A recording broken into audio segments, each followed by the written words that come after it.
hiji pelajaran bahasa Sunda bade ngademkeun eling-eling umat.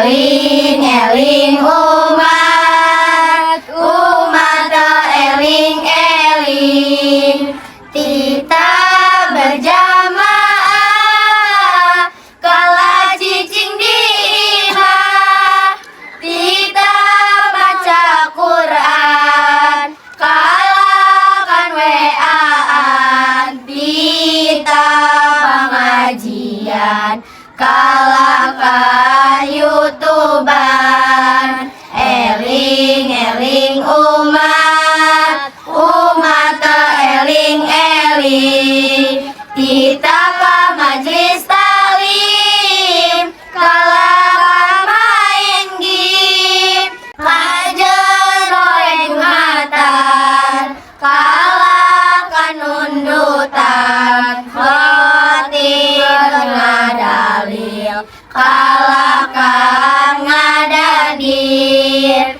Eling-eling umat, umat eling-eling, datang waktu lohor, kala hayu ka molor, datang waktu asar, kala ngajak ka pasar, tinggal sholat asar, nu kitu jalma kasasar.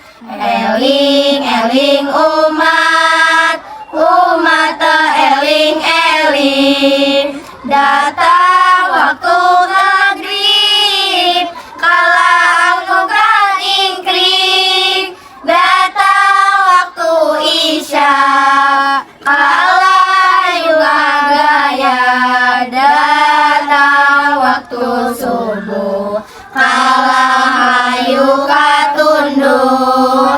Eling-eling umat, muslimin muslimat, hayu urang sholat, sholat berjamaah, estu kawajiban, urang keur di dunya, kangge bekerjaga, urang di